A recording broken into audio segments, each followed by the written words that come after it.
Good evening, everybody. This is Dr. Fares Younis, CPHQ, working in Al Wajh General Hospital as a quality team member. Our lecture today is about communication in healthcare quality.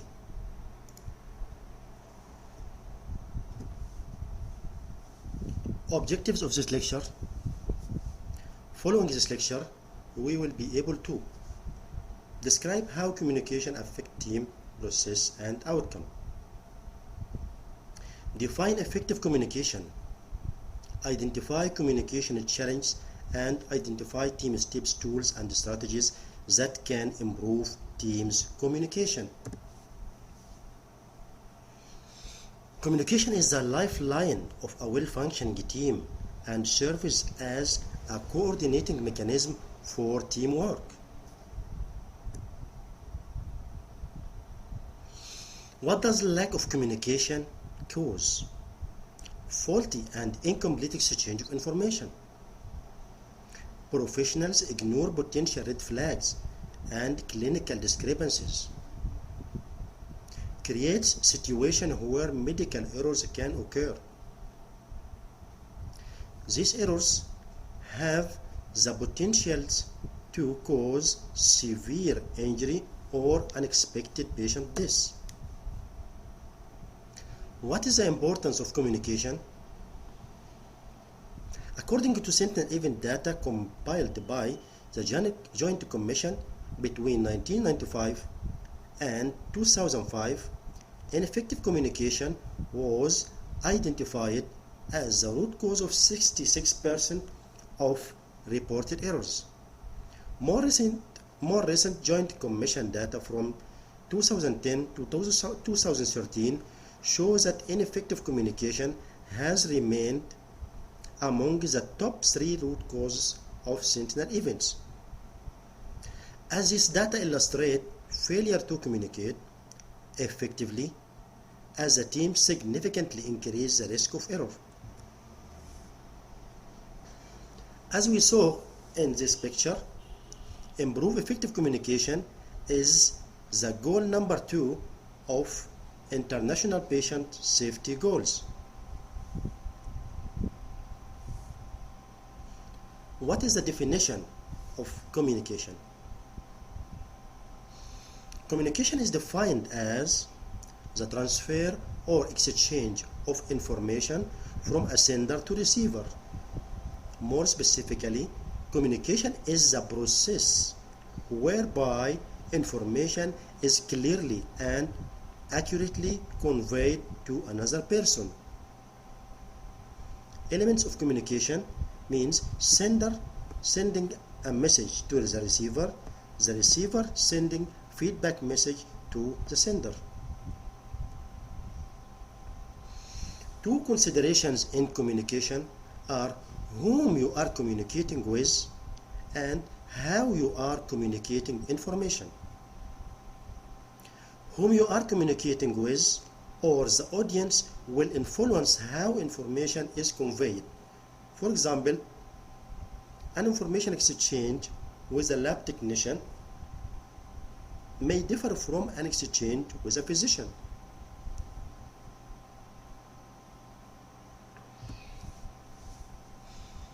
Definition of communication. In terms of how you communicate, there are 2 modes of communication: verbal and non-verbal. 93% of communication is non-verbal, which include written communication, body language, attitude, and tone. 7% are verbal. This is the actual words we said. Non-verbal communication can take several forms. Number 1, written communication. Written communication is common in healthcare. Another form of non-verbal communication is body language. The way you make eye contact and the way you hold your body during conversation are signals that can be picked up by the person with whom you are communicating. Body language play a significant role in communication. In face-to-face communication, words account for 7% of meaning, tone of voice account for 38% of meaning, and the body language account for the remaining 55%. Although powerful, this mode of communication doesn't provide an acceptable mode to verify or validate acknowledged information. A third form of nonverbal communication is the visual cues. For example, the use of color coding for assignment, chart, scrap, orders, and so on can help team members identify the information they need quickly. What is the standards of effective communication? When sharing information with the team, which can include other providers, patient, or family members, communication must meet 4 standards to be effective. The first standard, communication must be complete. Communicate all relevant information while avoiding unnecessary details that may lead to confusion.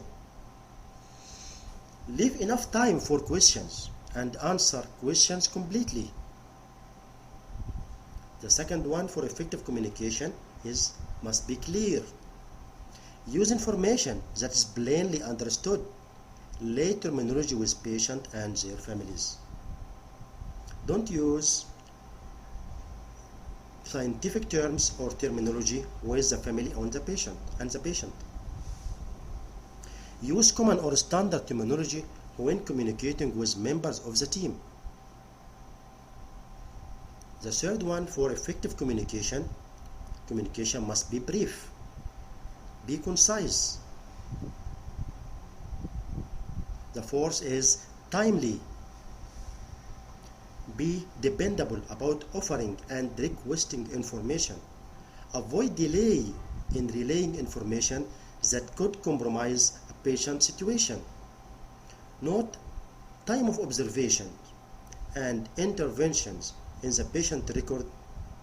Update patient and families frequently.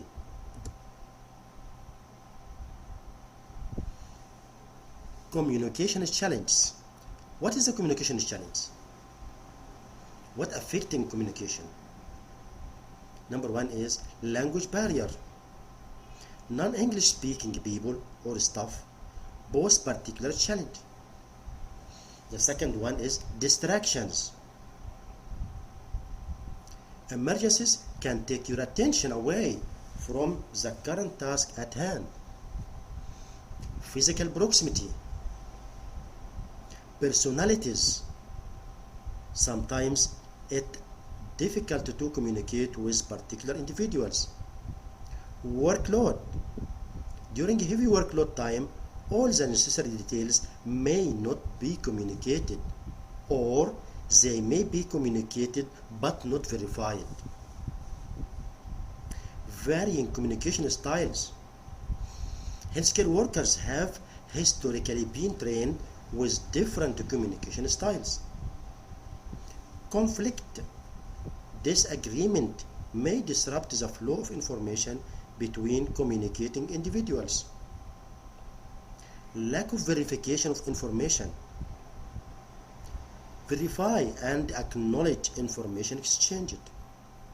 Shift change, transition incur are the most.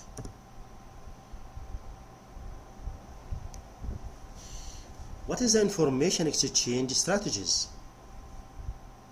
A number of tools and strategies to potentially reduce errors associated with miscommunication or lack of information are listed.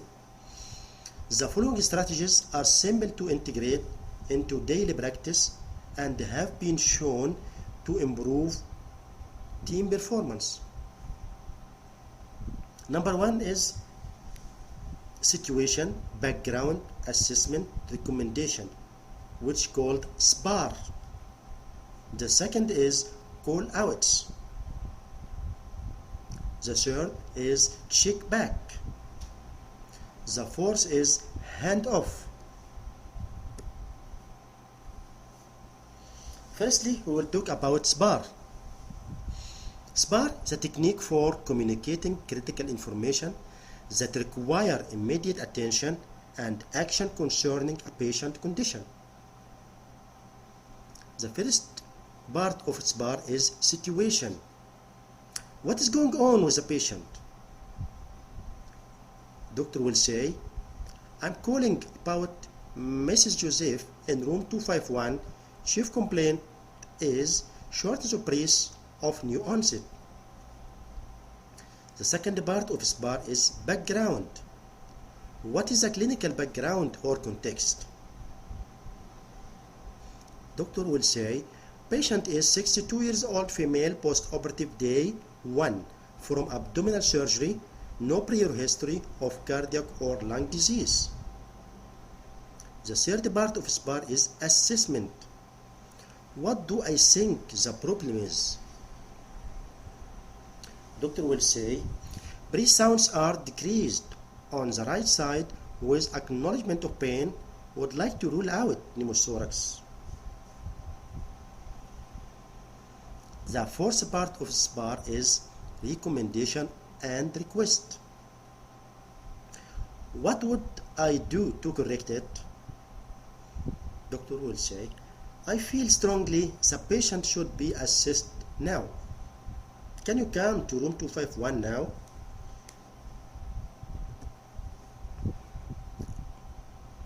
The second strategy for communication is call out. This is a strategy used to communicate important or critical information.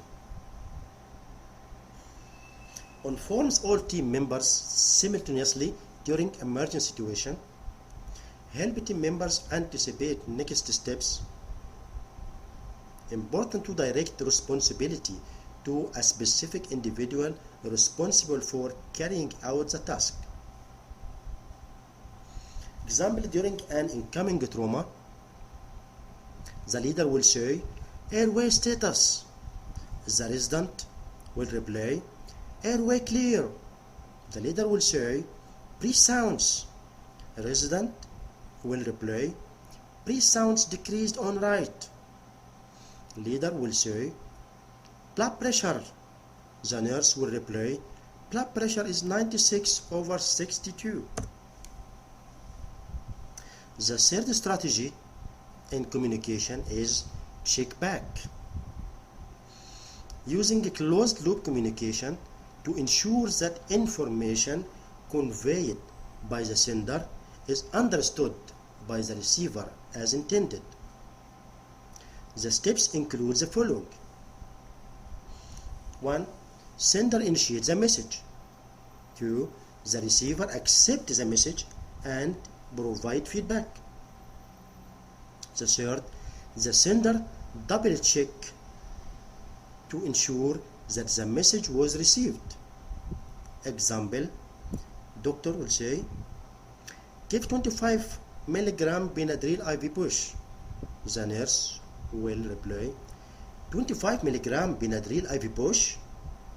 Doctor will say, that's correct. The fourth strategy for communication is hand-off.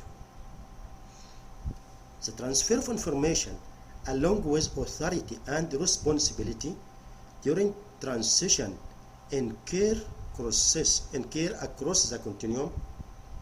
It includes an opportunity to ask a question, clarify and confirm.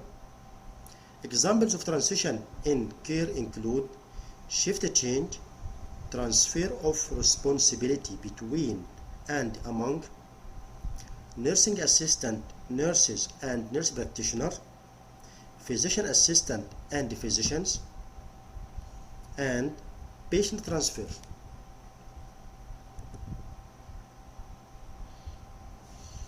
There is several techniques used during hand-off. Today we will talk about I pass the baton. I means introduction. Introduce yourself and your role and job. Include patient. Be patient. Name, identifiers, age and sex, and location. A. Assessment. Present chief complaint, vital signs, symptoms, and diagnosis. S. Situation.